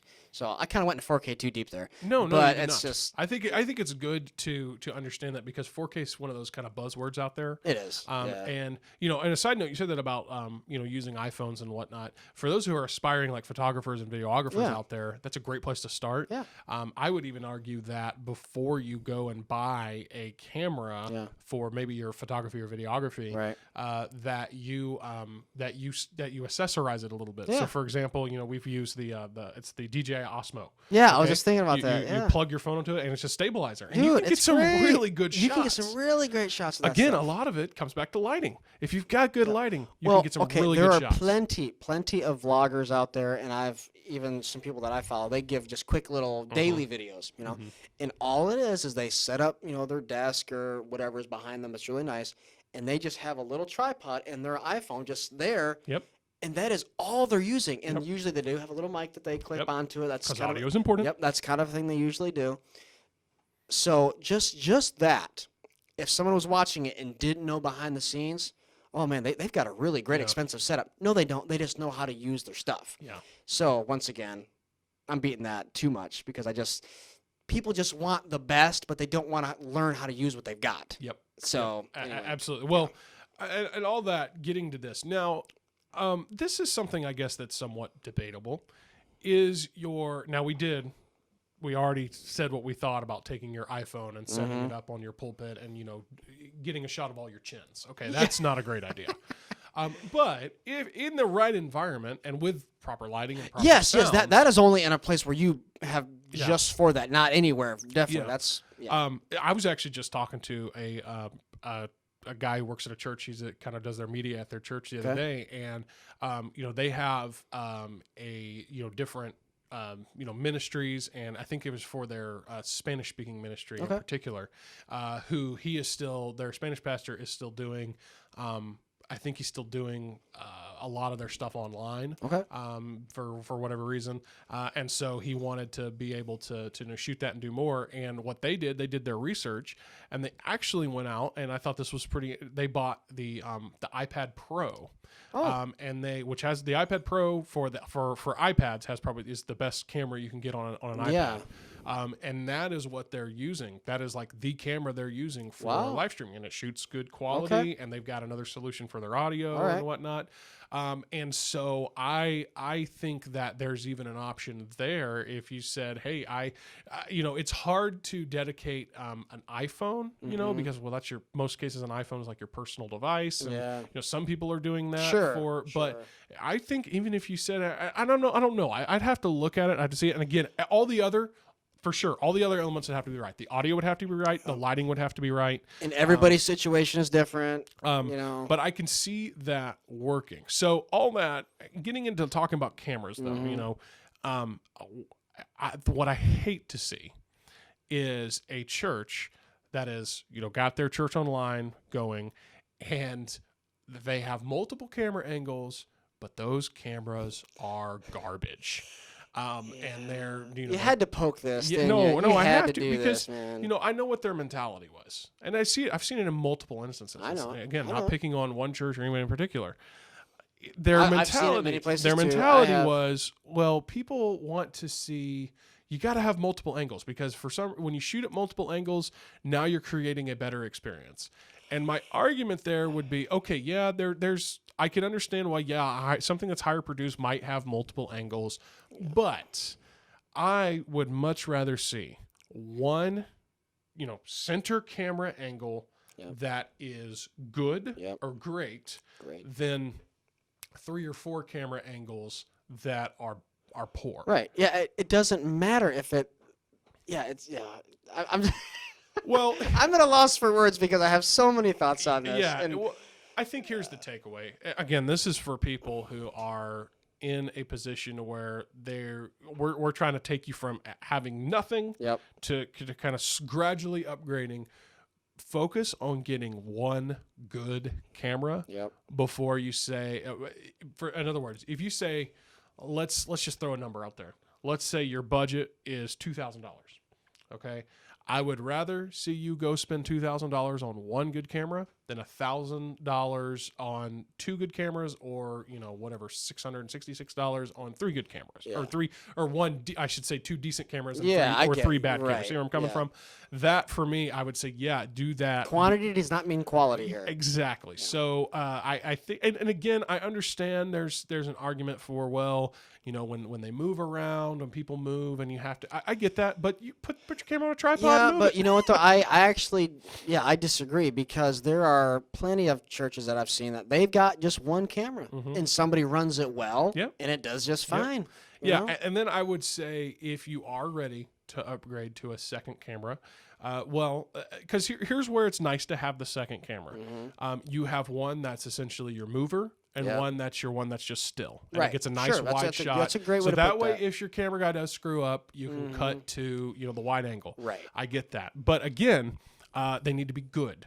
So here's a scenario that I might think is acceptable. Sorry, I just had a thought. I'll share it after a second. Okay, well here's a scenario that I think would be acceptable.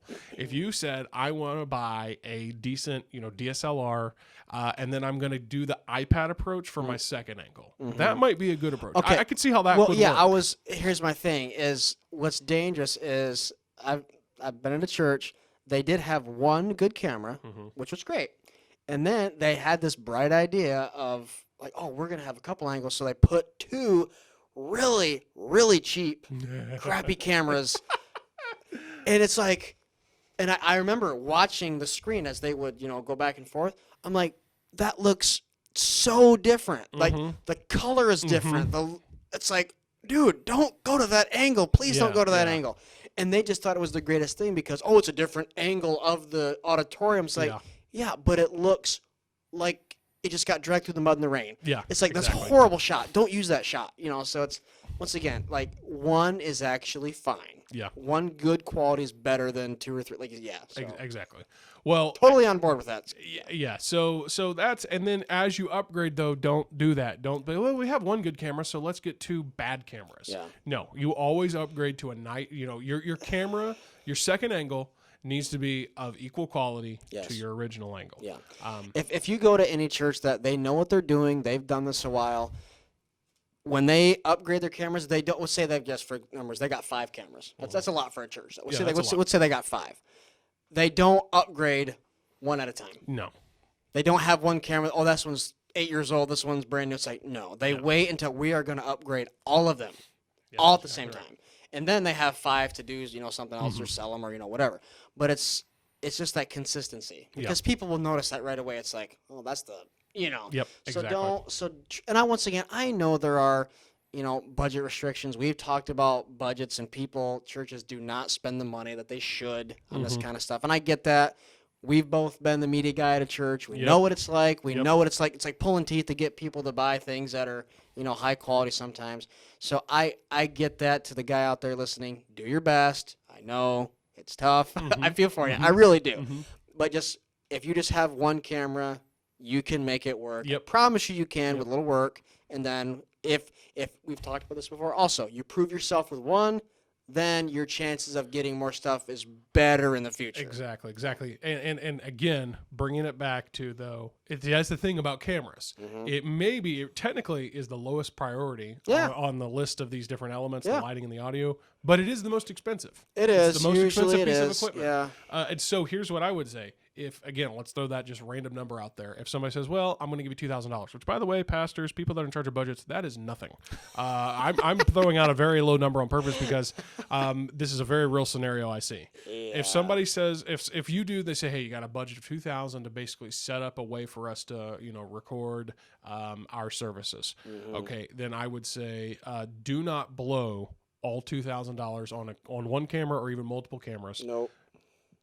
Because that's the thing, you can get lighting and you can get audio equipment for a whole lot cheaper. Yeah. So I would say, okay, let's at least earmark $300 to $400 Yeah. for audio and lighting. Yeah, Then but- take what's left and get a camera. Even if you have to, what you think, sacrifice camera quality, that, trust me, it'll be completely worth it. But it is natural for someone who doesn't have a lot of experience in that space. When they think live stream, they automatically think the camera does all of the work. Yeah, and it does. So I get that. Their mind just naturally says, "Oh, expensive camera," and they'll. And a lot of times you think, it's yeah, not because the first priority. Always. exactly. A lot of times you think, well, if I buy this expensive camera, It'll be then cool. I'm paying $2,000 for it. It should do everything. No, they won't be able to hear it, but it'll be a good picture. Exactly. So I think I remember one time somebody asking us about. They said they kind of that scenario. They said, I got this much money to spend, and we kind of said, well, don't blow it all on cameras. Get some equipment, and they blew it all on cameras. So you can do what you're gonna do, but.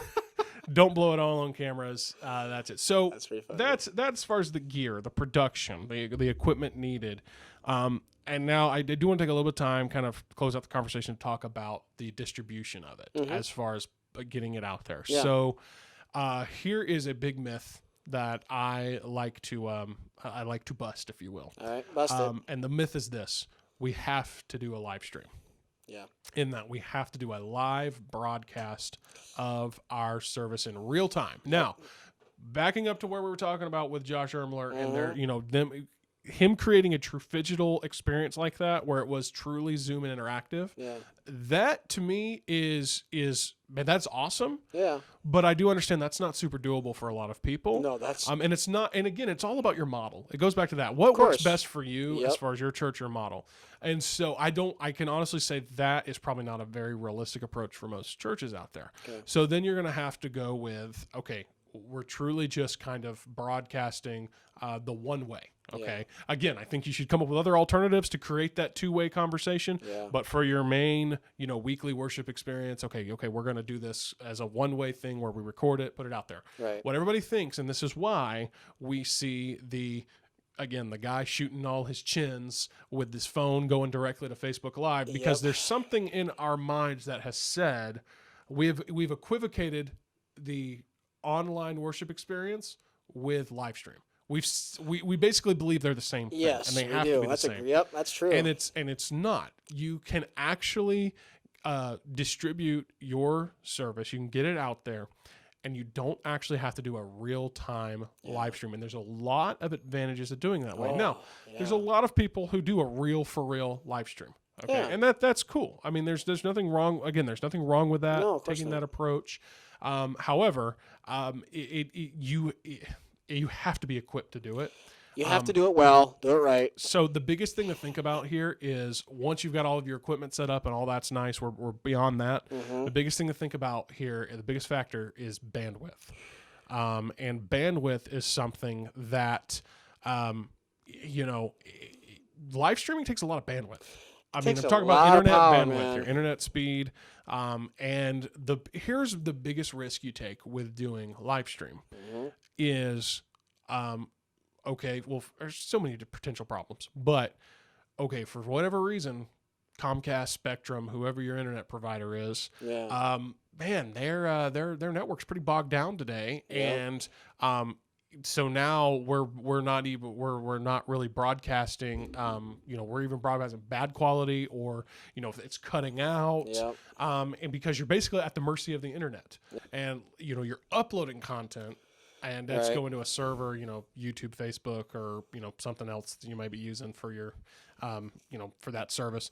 And then it's being downloaded simultaneously. Now, once it gets to, if you will, YouTube, Facebook, the server, it's kind of in their hands. Okay. It's their responsibility to make sure everything's seamless from that point up.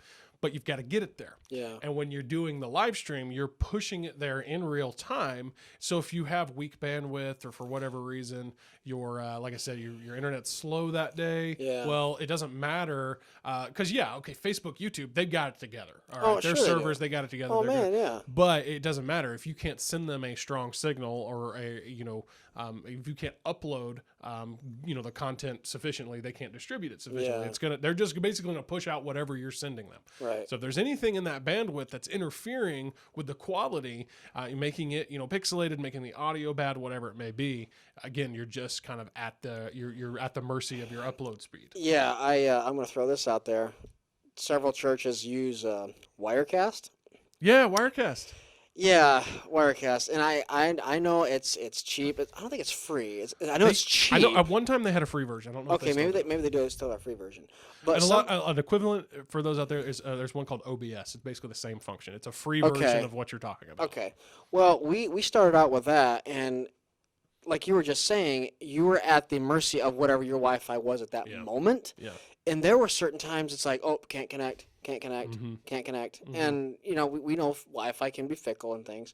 And there were so many times where we would be trying to get Wirecast up and going, and the service had been going on for 10 minutes, and we'd have people check, like, hey, where's the live stream? What's going on today? And it's just like, well, we're using something super cheap. And, exactly.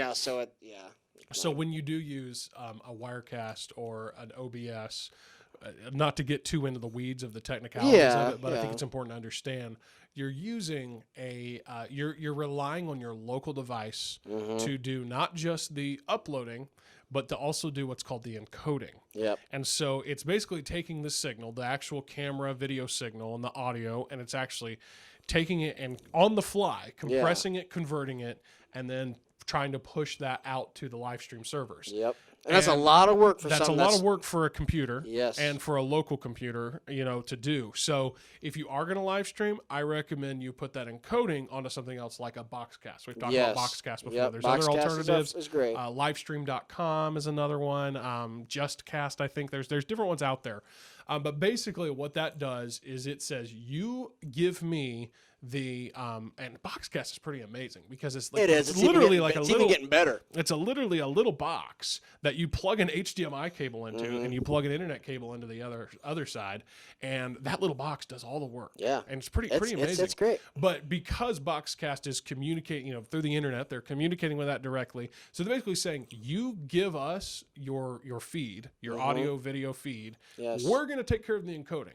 So that way you're not responsible for it. So if you're going to do something like that, I would recommend I would highly discourage you to do the Wirecast or OBS method, because then again, you are locally on that computer trying to do all the encoding and pushing it directly to YouTube and Facebook or whatever. Dude, I don't know how many times, and this probably happened to you too, anytime anyone, whether from a media guy at a church to a pastor, they ask me about live stream, I say Boxcast. Yeah. That is my It's pretty go-to. good. That is my go-to. I don't recommend anything else. I say that's just the best that I have found. So many things you can do with it. It's easy. It's simple. It's not that expensive. I'm really not familiar with the current pricing. It's not too bad. So just to have that extra layer of stability or whatever you want to call it, it's so nice. As much of the burden of the heavy lifting, if you will, that has to go into the processing of this video, as much of that as you can take off of your local computers and machines and put it onto someone else. And again, a Boxcast is what they do. Right. So, I highly encourage you to do something like that if you're going to go the live stream route. But you, in theory, can cut out all of that process. It's true. You can cut out the need for the encoding and the on the fly encoding and uploading and distribution. And you can basically, so here's the way I see it. If we had a visual way, I could see this visual in my head. Okay. So you're coming from the camera and audio, you're going to the encoder, and you're taking the encoder and you're pushing it to the server. So by servers, I'm talking about Facebook, YouTube. Okay. And this is an oversimplified way of explaining it. Okay. So again, when you're live streaming, you're doing camera, encoder, server, devices, okay, to the devices that are actually watching it, okay? That is a lot. That's a lot going on. That's a lot of moving parts, if you will, technically. Yeah. What if there was a way where you could cut out the camera to encoder to server and just go directly to server than to devices. Yeah. And you cut out this encoder, you cut out the need for it to, capture from the camera to the encoder. You cut out all this because this is where things go wrong. Over here, all those. Yep. the capturing, encoding, and uploading on the fly. Everything between the camera and the person watching it. That's like I said. Well, to the server, I would say once it gets to the okay, YouTube, okay, Facebook server level, yes. like I said, they got their act together. It's Right. on them. You're right. It rarely, if ever, goes down or Sure. anything. So the difficult part is everything in between that server, or YouTube, Facebook, whatever it is, and the camera. You can cut all of that out by accepting the fact that you do not have to live stream your service, because what you can do is you can record it. You can do all that. You can capture it. You can record it, and then after the fact, when you have on your own time, you can upload that to, like I said, the server, YouTube, Facebook, even a Boxcast, Church Online, the Church Online platform. And then the server can handle broadcasting that to everyone. And you can even do it in a way to where it feels live. Right. With YouTube and Facebook, they both have an option called Premiere. Yep. And so you're not doing a live, you're not doing a true live stream, but you are pushing that video out as if it were live. Everyone's got to watch it at the same time. Yes, everybody's for the first time. Yes, for the first time. So if you decide I want to premiere it at 10 o'clock on Sunday, it's going to just push that signal out or that video out, starting it, and it's going to roll it as if it were live. And then after that, it's available to view on demand. Sure. And then this is, and we've talked about it before, but I can't give it enough praise, is the Church Online platform developed by Life Church. It is, so it has this feature called Simulated Live. Yep. Where basically if you've not gotten on Church Online, it's completely 100% free, by the way. They don't charge a dime for it. They're awesome. It really is. And there's I think almost 40,000 churches using it now. Are you serious? Yes. And it's completely free. So by the way, if I don't know, we don't get paid a thing to say this. No. But if you want to use it. And if you feel like it, man, give them a donation or something, because they're putting some serious resource into making this happen. Yeah. But it's a beautiful tool. And you say, hey, I want to have my service broadcasted at 10 o'clock. And then all you do, you've uploaded it to YouTube or maybe Vimeo or whatever. Yeah. All you got to do is take that link that it's where's everyone used to, paste it into Church Online, and they will simulate a live broadcast of that for you. And it's so it goes out like it's in real time. So am I saying that you should not live stream? No. I'm not saying abandon it. If your church has a way of doing it and doing it effectively, go for it. Keep doing it. But think about this. Let's paint another scenario for you. Yep. Let's say you, and it really works great in a scenario where churches have multiple, where they offer multiple services on a Sunday or over a weekend. Yeah. So in the perfect scenario, if you were offering, say, a Saturday night service, which some do, it's a small percentage of churches that do, but many churches do. Then you would say, okay, we're going to record our Saturday night service, or our early Sunday morning service, our 8 o'clock, 8:30, maybe 9 o'clock service. Yeah. And then in between services, we're going to upload it, and then we're going to schedule it to broadcast at the main service time. I say the main time, but the one that maybe is most popular time, 10 o'clock or whatever. Sure. It's a little bit of outside of the box thinking. It's a little bit different because, again, everybody has equivocated Church Online, live stream. They're the same thing. They don't have to be the same thing. Yeah. And again, I'm not saying you can't do live stream. But I'm just saying think outside of the box. Yeah. Do it a little bit differently. Realize that when you do it, all that we're talking about, camera to encoder to servers to devices, all in real time, you're cutting that out. And you're essentially saying, okay, we're going to upload it. We're going to make sure it's there.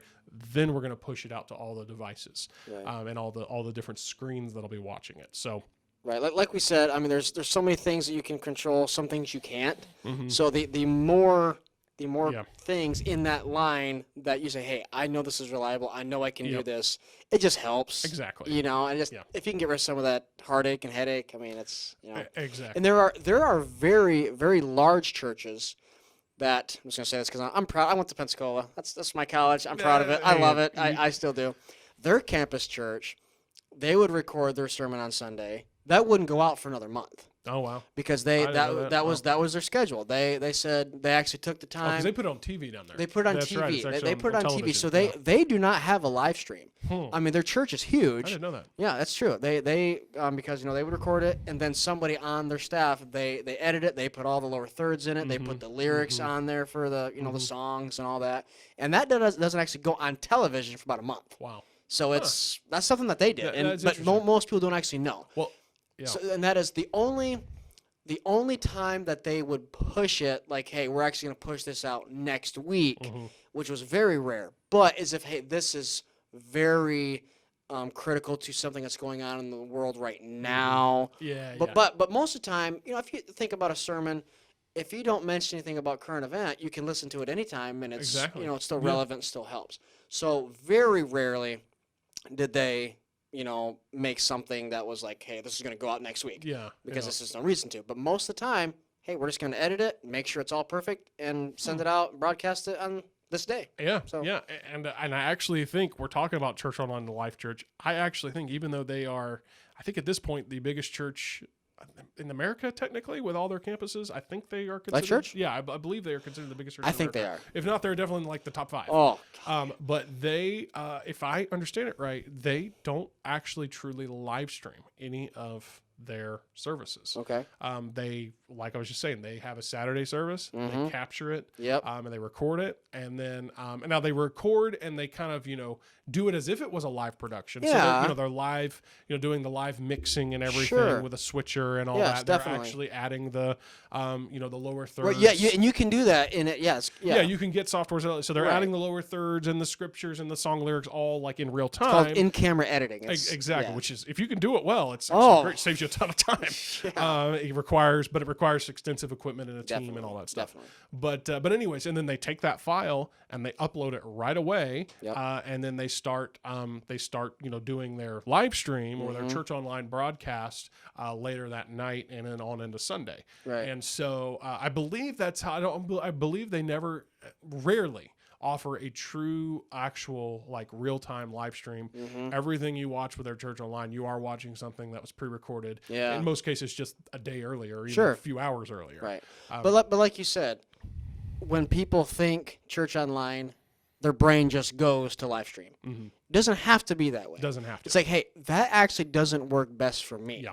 I can change it. Exactly. And I love quotes, but I'm going to slaughter this one. I don't know. Slaughter I don't away. know. I don't know who said it, but the gist of it is, to learn something, we must forget everything we know. Yeah. So it's like, okay, whatever you think about church online, forget it for now, and come up with your, hey, if I had a perfect scenario for me, for my church, for what I have available to me, what would that look like? Yep.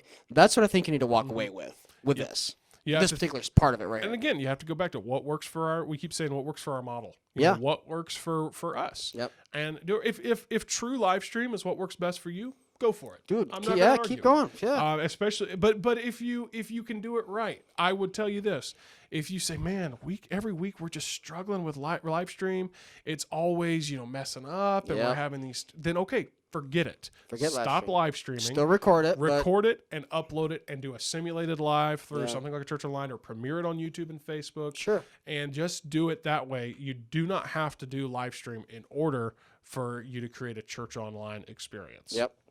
And that's, again, something that I've been really fascinated by. Yeah. Because, for the longest time, I thought, well, I did. Yeah, I quit same being a live thing. stream at Church Online. Of course. Same. And then, I started to do more studying. I was like, wow, you really don't have to. So, well, man, we have covered a lot in our conversation. Yeah. And man, this has been really good. I miss having you behind the mic as much as you used to be, but you'll be on again for I'll sure. be on again. I'll come back here pretty soon, and we will have you back. And I don't know. I think that's about it. We covered cameras and lighting and audio, and then philosophy. So, man, we've covered it all today. Hope this was a help to you. So, Bo, thanks for being with us, man. Hey, man. Good to be here. All right, thanks again.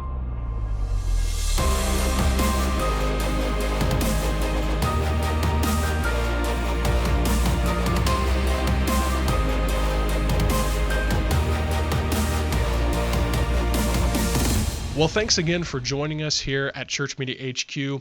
We hope that you'll take a moment to subscribe wherever you're listening or maybe watching this content. We're available on all podcast platforms, Apple Podcasts, Spotify, Google Play, and many more platforms beyond that. Also, if you're watching on YouTube, you can subscribe to our YouTube channel so that whenever we drop new episodes or new content, you will be notified. And you can also like this video on YouTube or even on Facebook, and that is a huge help because it helps the content get seen by other church leaders like you. And we are grateful every time you join us for our episodes and the new content that we drop, and you hope you will continue to join us in the weeks ahead. Well, as always, I want to challenge you this week. Try something new. Just try something. Whether you think it's going to work or not, just try something, because it is always so much better to fail at trying something great than to succeed at doing the average. See you next time on Church Media HQ.